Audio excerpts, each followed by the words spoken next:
नमस्कार, मैं रितेश कश्यप राष्ट्र समर्पण न्यूज़ से। कुछ लोग पूछ रहे थे कि आप बंगाल गए थे तो बंगाल में क्या देखा आपने? और अब जब 206 सीटें भाजपा ने प्रचंड जीत के साथ बंगाल में सरकार बनाने जा रही है, तो आने वाले दिनों में टीएमसी का भविष्य क्या होगा? तो मैं उन सभी को बता दूं कि टीएमसी का भविष्य अंधकार में है और इस बात का आभास ममता दीदी को पहले हो चुका है था। अब बोलोगे कैसे? तो उसका उसको बताने से पहले मैं आपको एक वीडियो दिखाना चाहता हूँ, देख लीजिए वीडियो। नमस्कार, जय हिंद, वंदे मातरम, खुदा हाफेज, जय जौहर, इंशाल्लाह, जय बांग्ला, जय बांग्ला, जय बांग्ला। आबार देखा होबे, फिर मिलेंगे। राहे गुलशन तो फूल खिलेंगे और जो फूल खिलेंगे और राहा तृणमूल तो फिर मिलेंगे। अनेक अनेक धन्यवाद, नमस्कार, प्रणाम। तो देख लिया आपने वीडियो। रहे टीएमसी तो फिर मिलेंगे, गुलशन रहा तो फूल खिलेंगे, फूल में जोड़ा फूल खिलेंगे। गुलशन तो उड़ गया और टीएमसी रहेंगे तो फिर मिलेंगे, ये बात ममता दीदी कह रही है। तो आपको बता दें कि ये बात ममता दीदी को आभास हो चुका था कि अब टीएमसी रहने वाली नहीं है, क्योंकि टीएमसी की बात अगर करें तो टीएमसी कोई विचारधारा से तो कनेक्टेड थी नहीं कि हाँ किसी विचारधारा को लेकर के चलेंगे। जैसे आप लाल सलाम वालों की पार्टी की बात कर लें, सड़ा ही सही लेकिन कोई विचारधारा तो था। लेकिन अब वामपंथियों की पार्टी आज भी कहीं ना कहीं एक दो कैडर पड़ा हुआ है, रुका हुआ है, दिखते हैं कहीं कहीं, लेकिन टीएमसी का कोई विचारधारा था नहीं। अब क्या होगा पूरे बंगाल में, जैसा कि हमें भी पता चल रहा है, लोगों से बातचीत कर रहे हैं, बंगाल के लोगों का कहना है तो जितने टीएमसी के लोग हैं वो सब प्रयास करेंगे कि फुदक करके भाजपा में आ जाए। हालांकि ये भाजपा पर निर्भर करता है कि वो कैसे उनको ले पाते हैं, लेते हैं कि नहीं लेते हैं, और लेने के बाद जो उनके पुराने कार्यकर्ता हैं उनके लिए कितना सम्मान बचा के रख पाते हैं, या फिर सारा सम्मान उन्हीं को दे देंगे। तो ये सब चीज़ों के देखने को मिलेगा कि टीएमसी के लोग अधिकतर भाजपा में घुस जाएंगे और टीएमसी का जो काडर है, यानी जो कैरम क्लब, ये क्लब, वो क्लब, वो या तो कांग्रेस में छिटक के भागेंगे या फिर से एक बार वामपंथियों के साथ भागेंगे। अगले बार क्या होगा, यानी 2026 में चुनाव हुआ है तो 2031 में चुनाव होगा। 31 में आपको ऐसा मंजर दिख सकता है कि एक तरफ भाजपा खड़ी रहेगी, दूसरी तरफ टीएमसी, कांग्रेस और वामपंथियों का एक पूरा सीपीएम वगैरह का मिला जुला एक अलायंस होगा और उसके बाद 31 में ये लोग चुनाव लड़ेंगे।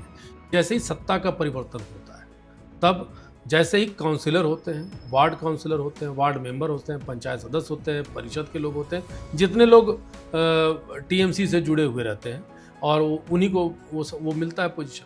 अब वो सब आधे ज़्यादा लोग भाग रहे हैं, या तो इस्तीफा दे रहे हैं या भाग रहे हैं।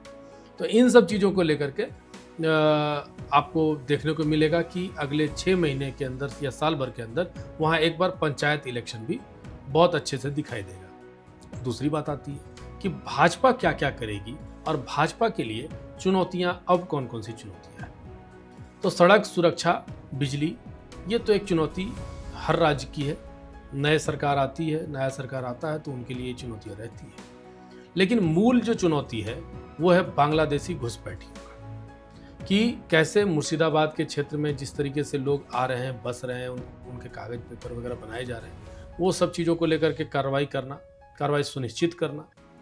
पुलिस जो एक तरह से सरकार के हिसाब से चल रही थी, एक तरह से ये भी बोल दीजिए कि वो खुद ही टीएमसी कार्यकर्ता की तरह से काम कर रहे थे। लेकिन अच्छी बात यह है कि कुछ पुलिस वाले भी कल एक वीडियो वायरल हो रहा था जिसमें पुलिस वाले नाच रहे हैं, इसलिए नाच रहे हैं क्योंकि टीएमसी चली गई। तो ऐसा नहीं हम बोल सकते हैं कि बंगाल की सारी पुलिस जो है वो टीएमसी कार्यकर्ता बन चुकी थी, लेकिन अधिक से अधिक पुलिसकर्मी वो जरूर टीएमसी के विचारधारा को फॉलो करने लगा था, इसमें कोई डाउट नहीं है। आप कहीं पर भी कोई वीडियो कैमरा वगैरह अगर खोल लेते थे, हम लोग बंगाल में जब घूम रहे थे तो कई बार तो पुलिस आकर के टोकती थी कि आप कौन हैं, क्यों खोल रहे हैं यहाँ पर, चलो भागो यहाँ से, चलो हटो यहाँ से। तो फिर बाद में अपना कार्ड दिखाते थे तो फिर जा कर के वो लोग समझते थे कि नहीं सच में पत्रकार है। नहीं तो वहाँ पर भी कई सारे ऐसे जगहों पर हमें रोक टोक करने का प्रयास किया गया। तो पुलिस भी इस तरीके से काम कर रही थी। वहाँ पर हिंदू कार्यकर्ताओं के साथ एक समस्या थी कि वो लोगों के साथ अगर गलती से कोई कट मनी मांगने आ गया, दलाली मांगने आ गया और उसकी शिकायत पुलिस के पास चली जाती थी तो उनका शिकायत नहीं लिया जाता था, और अगर गलती से शिकायत ले भी लिया गया तो उस पर कोई कार्रवाई नहीं होती थी। वहाँ के जो स्थानीय टीएमसी के विधायक थे उनके साथ उनका फ़ोन आ जाता था, वो लोग बैक हो जाते थे। तो ये सब जो समस्याएं हैं, ये सब जो दलाली है, ये ख़त्म करना मुझे लगता है भाजपा के लिए बड़ी चुनौती है। भाजपा के लिए जो और भी बड़ी चुनौती में से एक चुनौती दिखता है कि हर एक पंचायत में कैरम क्लब के माध्यम से जो सिंडिकेट चलता है, ये कैरम क्लब वो कैसे ख़त्म करेंगे, ये बड़ा सवाल है। क्योंकि जैसे ही कैरम क्लब को ख़त्म करेंगे तो लोगों में फिर हताशा निराशा आएगी, थोड़ा विवाद स्थिति बन जाएगी।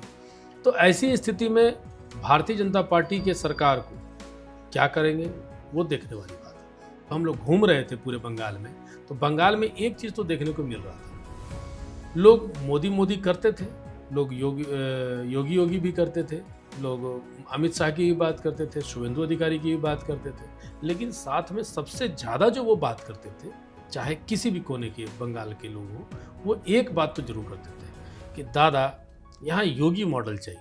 योगी मॉडल माने बुलडोजर मॉडल। और इस बात का अंदेशा सयानी घोष को भी था। सयानी घोष ने भी एक इंटरव्यू के दौरान टीएमसी की जो नेत्री हैं, एमपी हैं, वो भी कर चुकी हैं कि तो क्या हम अगर यहाँ से टीएमसी चल जाएगा तो क्या बुलडोजर चलेगा, हम बुलडोजर चलने देंगे क्या।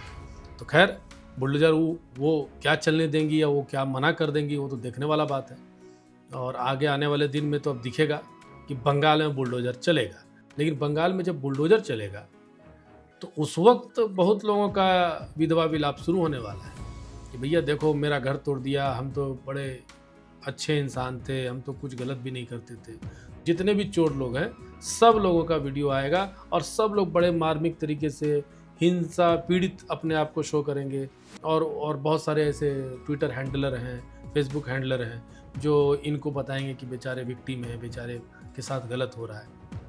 ऐसा इसलिए बोल रहे हैं क्योंकि कल से वीडियो बहुत सारे वायरल हो रहे हैं। एक वीडियो वायरल हो रहा है जिसमें टीएमसी का एक कार्यकर्ता की पिटाई कुटाई हो रही है। तो अब इस बात को लेकर के पूरे ट्विटर में जो उनके समर्थक हैं बोल रहे हैं कि देखिए उनको मारा जा रहा है, देख लीजिए उनके गले में गमछा कैसा है, देख लीजिए भगवा गमछा पहन करके उनको मारपीट हो रहा है। लेकिन उसके पीछे की कहानी ना वो बताना चाहते हैं, क्योंकि बताएंगे तो भेद खुल जाएगा, और ना कोई और जानना चाह रहे हैं। बस ट्वीट रिट्वीट लाइक चल रहा है, नैरेटिव बनाने का प्रयास लगातार जारी है। वो वीडियो वर्धमान का है, मैंने पता लगाया। वहाँ पर वर्धमान में एक हमारे आदमी थे, हमने उनको फ़ोन लगाया तो भैया ये कहाँ का वीडियो और क्यों ऐसा आया। तो पता चला 29 तारीख को वहाँ चुनाव होने वाला था और चुनाव से एक दिन पहले वो पूरे गांव में घूम घूम कर बोल रहे थे कि 29 तारीख को टीएमसी को वोट अगर नहीं दिया तो समझ लेना तुम्हारे साथ क्या होगा, तुम्हारे बहू बेटियों को उठवा लिया जाएगा, तुम्हें मारा पीटा जाएगा, तुम्हारी हत्या कर दी जाएगी। इस तरह की धमकियाँ दी जा रही थी। अब इस चीज़ के बाद अब 4-5 थप्पड़ का भी अधिकारी नहीं है वो, बिल्कुल उसको पढ़ना चाहिए। वो कोई गलत नहीं हुआ उसके साथ। ऐसे लोगों के साथ अगर 2-4 थप्पड़ पड़ जाता है तो अच्छी बात है, कोई दिक्कत नहीं है। क्योंकि कोई भी आदमी, आप खुद भी आपकी बहन के साथ कोई छेड़खानी करेगा, आप बर्दाश्त कर लोगे क्या? आपकी बहन को उठा लेने की बात करेगा, आपकी बेटी को उठा लेने की बात करेगा, बर्दाश्त करोगे क्या? अगर आप नहीं बर्दाश्त करोगे तो उसके साथ जो हुआ है वो उचित हुआ है, कोई गलत नहीं हुआ है। दूसरा एक वीडियो भवानीपुर का वीडियो भी आया जिसमें देखने को मिल रहा है कि जो ममता दीदी की समर्थक है वो वहाँ से क्रॉस कर रही हैं और पीछे से भाजपाई लोग जय श्री राम के नारे लगा रहे हैं। इस बात का ट्विटर हैंडलर कुछ लोग हैं वो बोल रहे हैं कि देखिए भाजपा के गुंडे परेशान कर रहे हैं। अरे भाजपा के गुंडे परेशान कैसे कर रहे हैं? जय श्री राम बोल करके। जय श्री राम बोलने से आपको परेशानी हो जाती है? कोई आपको गुलाल लगा दिया तो आपको परेशानी होगी? स्किन डिजीज था क्या? जब ऐसा ही था तो आप राजनीति में क्यों आए? नारों से तकलीफ है क्या? और नारा किस बात का? जय श्री राम का नारा है। जय श्री राम से आपको किस बात का तकलीफ हो सकता है? आप भी हिंदू ही हैं। ये हर राजनीतिक दल करता है। वहीं पर अगर भाजपा के लोग होते, भाजपा का नेता कोई जा रहा होता, शुभेंदु सरकार के साथ क्या हुआ प्रथम चरण के चुनाव में?